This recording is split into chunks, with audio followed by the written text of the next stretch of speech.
तो आज मैं आपको क्लास 9 और 10 के लिए केमिस्ट्री का एक टॉपिक इलेक्ट्रॉनिक कॉन्फ़िगरेशन के बारे में बताने जा रहा हूँ। किस तरह इलेक्ट्रॉनिक कॉन्फ़िगरेशन के माध्यम से हम लोग वैलेंस इलेक्ट्रॉन और वैलेंसी को हम लोग फाइंड आउट करते हैं। फॉर एग्जांपल के लिए मैंने यहाँ SHELL सेल लिख दिया और अकॉर्डिंग टू सेल हमारा K, L, M और N क्या है, हमारा सेल। हम लोग जो डिस्कस करने वाले हैं इलेक्ट्रॉनिक कॉन्फ़िगरेशन वो है अप टू 20 तक ही हम लोग डील करेंगे, क्योंकि 10 क्लास तक 20 तक ही हम लोग स्टडी करना। तो K में हम नंबर ऑफ इलेक्ट्रॉन्स 2 से अधिक नहीं दे सकते। इसकी जो कैपेसिटी K सेल की होती है वह 2 होता है। L सेल है, इसका जो कैपेसिटी रहेगा वह 8 इलेक्ट्रॉन्स। 8 इलेक्ट्रॉन्स हम कम दे सकते हैं, लेकिन 8 इलेक्ट्रॉन से हम ज्यादा नहीं दे सकते। M का कैपेसिटी जो होता है वो होता है 18, लेकिन 8 से हम ज्यादा उसको भी नहीं देंगे। इसका जो कैपेसिटी होता है, तो कैपेसिटी निकालने का जो फॉर्मूला होता है वह 2n² होता है। इस 2n² के माध्यम से हम नंबर ऑफ इलेक्ट्रॉन्स पता लगा सकते हैं कि किस सेल में कितना नंबर ऑफ इलेक्ट्रॉन्स होगा। तो इसके माध्यम से हम ये पता लगा सकते हैं कि किस सेल में कितना नंबर ऑफ इलेक्ट्रॉन। तो K जो है वो नंबर 1 है, तो 2 इंटू 1 का स्क्वायर क्या हो जाएगा, तो 2 इंटू 1 इज इक्वल टू 2। इसका मतलब K जो है वो 2 ही इलेक्ट्रॉन्स लेगा। L में क्या होता है, L जो है वो सेकेंड नंबर में है, तो 2 इंटू 2 का स्क्वायर, तो 2 इंटू 2 क्या हो गया, 4 हो गया, 8 हो गया। M का जो कैपेसिटी, M कितना नंबर में, तो थर्ड नंबर में, तो 2 इंटू 3 का स्क्वायर, तो 2 इंटू 3 का स्क्वायर क्या हो जाएगा, 9 इज इक्वल टू 18। इसका कैपेसिटी 18 होता है, लेकिन अप टू जो हमें 20 तक लेना है उसके हिसाब से हम इसको कितना इलेक्ट्रॉन देंगे, 8 से ज्यादा इलेक्ट्रॉन हम नहीं दे सकते। उसी तरह N का जो कैपेसिटी होता है वह 32 होता है, लेकिन हम उसको 2 से ज्यादा इलेक्ट्रॉन नहीं दे सकते। अप टू 20 तक के बारे में हमको जानना। तो हम एग्जांपल के लिए हम सोडियम ले लेते हैं, जिसका एटॉमिक नंबर 11 है। एक चीज बात हमेशा माइंड में रखिएगा, जब तक मेरा K सेल कंप्लीट नहीं होगा हम L सेल में नहीं जा सकते। जब तक L कंप्लीट नहीं होगा हम M सेल में नहीं जा सकते। जब तक M कंप्लीट नहीं होगा हम N सेल में नहीं जा सकते। तो सबसे पहले मेरे पास टोटल नंबर ऑफ इलेक्ट्रॉन्स कितना हो गया, तो 11, क्योंकि किसी भी एलिमेंट का जो एटॉमिक नंबर होता है वही उसका नंबर ऑफ इलेक्ट्रॉन्स बताता है। तो हम सोडियम को लेंगे, तो जब पीरियोडिक टेबल में हम सोडियम को काउंट करेंगे इंक्रीजिंग ऑर्डर में, तो पता चलेगा 11 नंबर में सोडियम आया। तो एटॉमिक नंबर मेरा कितना हो गया, 11। डिस्ट्रीब्यूशन करोगे तो पहले K सेल को हम कितना देंगे, 2, क्योंकि इसका कैपेसिटी 2 है। 11 में से 2 चला गया, मेरे पास बच गया 9।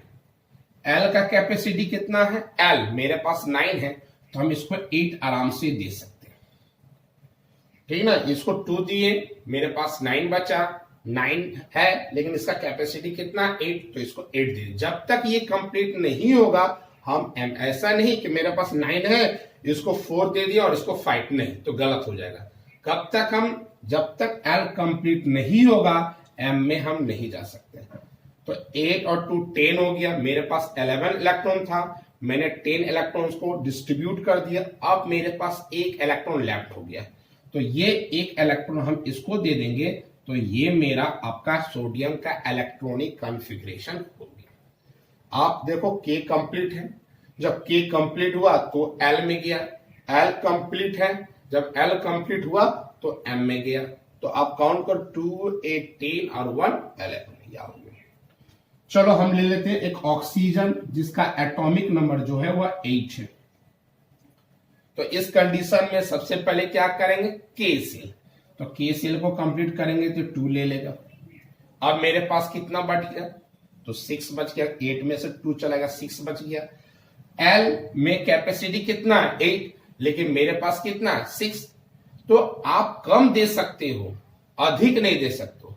तो कम देने का मतलब क्या है कि अगर मान लो मेरा कैपेसिटी 8 है और मेरे पास केवल 6 ही बचा है, तो आप 6 दे सकते हो। लेकिन ये याद रखना, ऐसा नहीं कि इसको 2 दे दिए और इसको 4 दे दिए, ये गलत हो जाएगा। जब तक मेरा सेल कंप्लीट नहीं होगा तब तक हम आगे वाला सेल में नहीं जाएंगे। तो 2 हो गया, 6 हो गया। चलो हम एक पोटासियम का ले लेते हैं, इसका 19 होता है, तो सबसे पहले हम इसको 2 दे देंगे, इसको 8 दे देंगे, 8 2 10, अभी भी मेरे पास 9 बचा हुआ है। हम m में आते, इसको भी 8 दे दिए, अभी भी मेरे पास 1 बचा, क्योंकि इसका कैपेसिटी 18 होता, लेकिन हम अप टू 28 से ज्यादा नहीं देंगे, क्योंकि 9 क्लास 10 क्लास के लिए इतनी पढ़ना। तो 2 8 10 10 8 18, अब 1 बच गया, तो यहां हम दे देंगे, तो ये हमारा क्या हो जाएगा, 19 हो गया। चलो एक और ले लेते हैं। चलो यहां पर क्लियर हो गया कि इलेक्ट्रॉनिक कॉन्फ़िगरेशन कैसे करेंगे। और वैलेंस इलेक्ट्रॉन के बारे में बता रहे हैं। मैंने आपको यह बता दिया कि किस तरह हम इलेक्ट्रॉन को डिस्ट्रीब्यूट करते हैं। अब वैलेंस इलेक्ट्रॉन क्या होता है, तो वैलेंस इलेक्ट्रॉन से पहले वैलेंस सेल समझ लो। वैलेंस सेल क्या होता है? वैलेंस सेल का मतलब ये हुआ कि मेरे पास K, L, M, N है, ये सेल है, तो इसी में से कोई ना कोई वैलेंस सेल होगा। तो वैलेंस सेल का मतलब हो गया वह सेल जिसमें इलेक्ट्रॉन डिस्ट्रीब्यूशन के दौरान सबसे लास्ट में आया। तो ये में इसमें मिल गया, इसमें मैं लास्ट में कहा मिला, सोडियम का लास्ट डिस्ट्रीब्यूशन किस सेल में हुआ, तो M सेल में, तो इसका वैलेंस सेल क्या हो जाएगा, तो M हो जाएगा। ऑक्सीजन का जब डिस्ट्रीब्यूशन किए तो लास्ट इलेक्ट्रॉन किस सेल में गया, तो L सेल में गया, तो इसका वैलेंस सेल हमारा L हो जाएगा। जब पोटासियम का डिस्ट्रीब्यूशन किया इलेक्ट्रॉन का, तो लास्ट किस में गया, तो N में गया, तो वैलेंस सेल हमारा क्या हो जाएगा, N हो जाएगा। अब हम आते हैं कि हमारा वैलेंस इलेक्ट्रॉन क्या होता है। तो वैलेंस इलेक्ट्रॉन का मतलब क्या हो गया कि इलेक्ट्रॉनिक डिस्ट्रीब्यूशन करने के बाद लास्ट सेल में कितना इलेक्ट्रॉन है, तो यहां पर क्या है, तो 1 है, तो वैलेंस इलेक्ट्रॉन मेरा क्या हो जाएगा, 1 हो जाएगा। लास्ट में ऑक्सीजन का लास्ट में क्या आ रहा है, तो 6 आ रहा है, तो वैलेंस इलेक्ट्रॉन मेरा क्या हो गया, 6 हो गया। पोटासियम का जब डिस्ट्रीब्यूशन किया तो लास्ट में क्या आया, तो 1 आया, तो इलेक्ट्रॉनिक वैलेंस इलेक्ट्रॉन 1 हो जाएगा।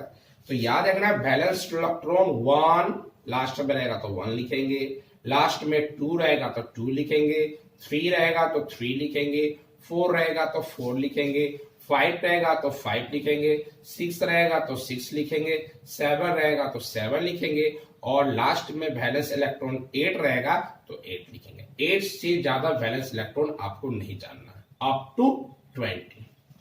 अब हम आते हैं कि वैलेंस इलेक्ट्रॉन के बाद क्या होता है, हमारा वैलेंसी के बारे में।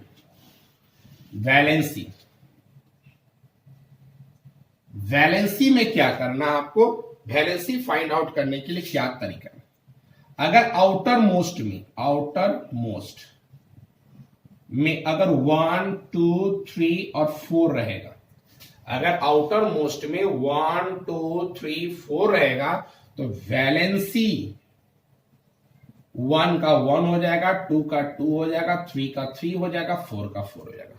अगर आउटर मोस्ट में, आउटर मोस्ट मतलब इसको बोलते हैं, आउटर मोस्ट में 1 है तो वैलेंसी 1 हो जाएगा, आउटर मोस्ट में 2 रहेगा तो वैलेंसी 2 हो जाएगा, आउटर मोस्ट में 3 रहेगा तो वैलेंसी 3 होगा, आउटर मोस्ट में 4 होगा तो वैलेंसी भी 4 होगा। लेकिन आउटर मोस्ट में अगर 5 6 7 और 8 रहेगा तो वैलेंसी के लिए क्या करते हैं, 8 माइनस आउटर मोस्ट। अगर लास्ट में, जैसे लास्ट में 6 आया तो वैलेंस इलेक्ट्रॉन मेरा 6 हो गया, लेकिन वैलेंसी के लिए क्या करते हैं, जब लास्ट में 6 रहेगा तो 8 में से घटाएंगे। तो लास्ट में अगर 5 रहेगा तो 8 में से 5 घटेगा तो क्या हो जाएगा इसके बदले में, तो 3 हो जाएगा। लास्ट में 6 है तो 8 में से 6 जाएगा तो इसका क्या हो जाएगा, तो 2 हो जाएगा। लास्ट में अगर 7 है तो 8 में से 7 घटाएंगे तो क्या हो जाएगा, 1 हो जाएगा। लास्ट में 8 है तो 8 में से 8 घटाएंगे तो हमारा 0 हो जाएगा। वैलेंसी कभी भी 4 से अधिक नहीं हो सकता है। तो वैलेंसी निकालने का क्या तरीका है, हमारा आउटर मोस्ट में जो भी इलेक्ट्रॉन रहेगा अगर 1 2 3 4 है तो उसको हम वैलेंसी बोल सकते हैं।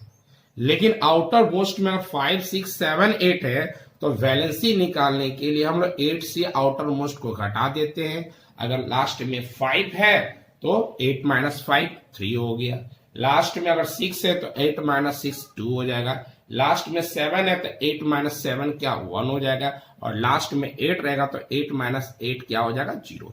मतलब वैलेंस इलेक्ट्रॉन क्या हुआ, जो लास्ट में दिखे वही हो गया, चाहे वो 1 से लेकर 8 में कोई भी हो। और वैलेंसी के लिए क्या हुआ कि 1 से 4 तक लास्ट में रहेगा तो वैलेंसी हम उसको बोल देंगे, लेकिन 4 से ज्यादा रहेगा तो 8 से घटा देंगे।